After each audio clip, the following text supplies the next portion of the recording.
Yeah, you know what? I don't really do this. Somebody knew that this guy is coming because I did put it on my Facebook yesterday that I'm going to be having Lace up here in the factory. So this is the question that I've got. You know, I need to ask you. All right. The question says, what is the inspiration behind the lyrics of your music?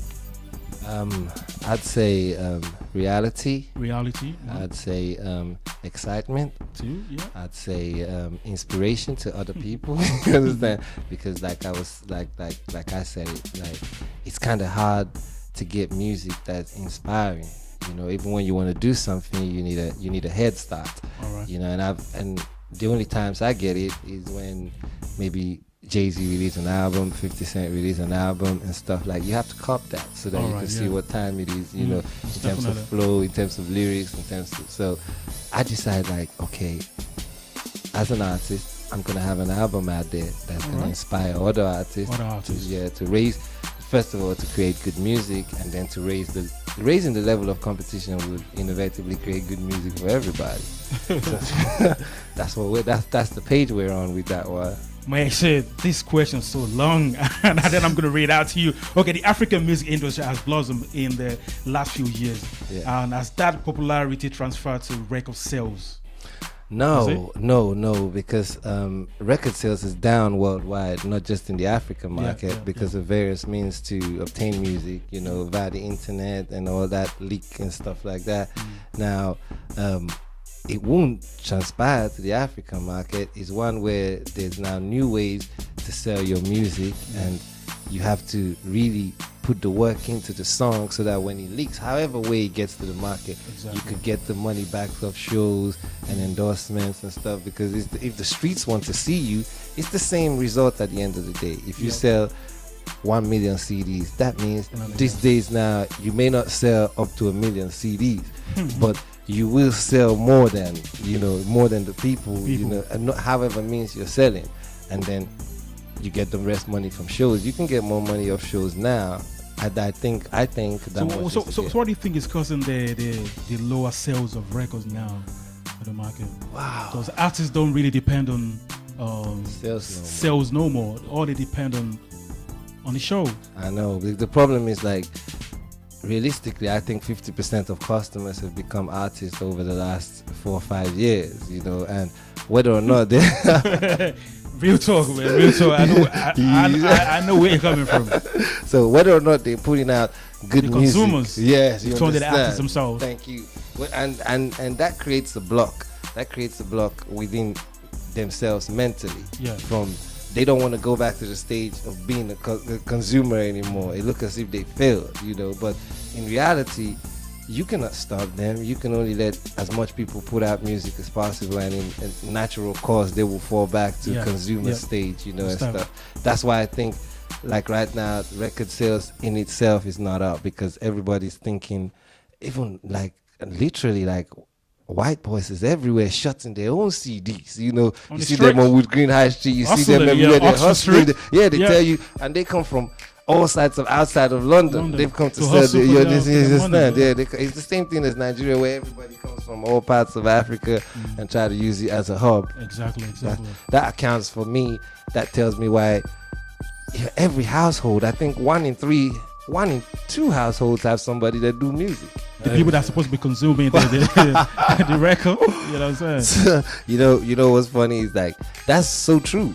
But there's various levels, as I've come to find out in the music industry, that if you realize how far you are from the thing you're trying to create. I mean, I have a couple of hit records out, and as of this point, I ain't being paid, you know, like literally. Still doing you understand? Yeah. So, and I could tell you the stages I'm at: hit record, TV, promo, you know, radio and stuff like this, and the money's not here, you know. So while you are in your bedroom or in your street saying you're the champion, you have to go through all these levels, you know, and there's games you have to play that you cannot change, because that's how the game is.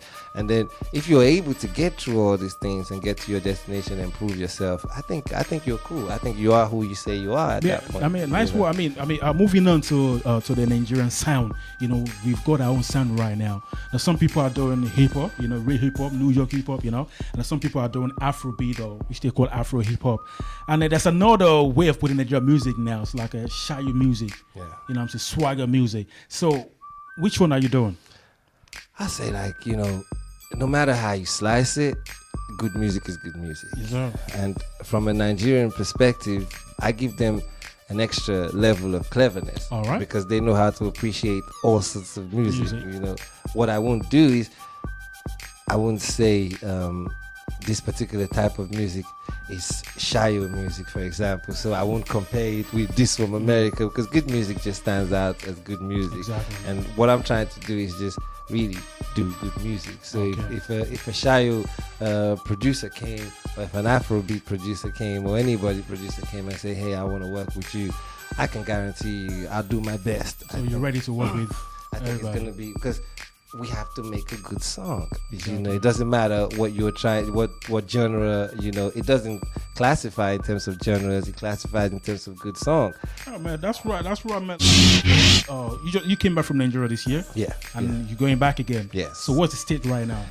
The state of Nigeria. Let people know. People that want to go soon. It's mad. Get your game on point before you start boarding the plane. You haven't got the song, and I've done this myself, so I can tell you, if it don't sound right to you, if it don't sound like a hit, don't take a chance. It's not a hit. You're just going down to burn your money. Burn your own money. People are going down there paying Energy, a marketer to do, I know some girls, even from their shower video, they've been in Nigeria for 6 months.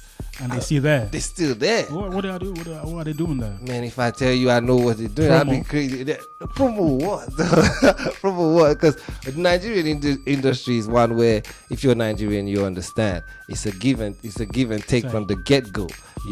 There's no way out. And if you're giving for a substandard product, something you can be using to create a proper product for yourself, then I think you're not doing things correctly. And this question I want to ask you as well. A lot of people now pay Alaba to pirate their song. Let's talk about that. I said to you just now that there's some things you can't change. I think Alaba has now put value on themselves, and in all fairness to them, if they manage to put value on themselves, they can charge. It's a business. If you have a substandard product and you go to Alaba, let me not even say substandard, a bad product. Is it right to go to somebody and say, okay, yeah, this is my music, put on your mixtape and I'll pay you for it? No, that's bad. Can they do that for DJ as well? No. So let the music talk. You feel me? But you need to be sure. I know why the music is speaking. You need to be sure it speaks to Alaba. Because Alaba is like a distribution channel, Exactly. So even if you're not paying them or not, make sure your music gets to them. You understand? One way or the other. Otherwise, you're gonna lose out to the people. Alaba man does not see you as I don't know how much power the average Alaba man thinks he has, but if you're not paying him sometimes, and if you're paying him, it give you different treatment. At that point, you sitting with him, he might tell you, because you're paying him, you're gonna make it. And if you're not paying, so it's gonna put you in a platinum category. He's gonna put you in a platinum because you bring it that cheddar, you bring that shit to me, I'll tell you you're gonna make it.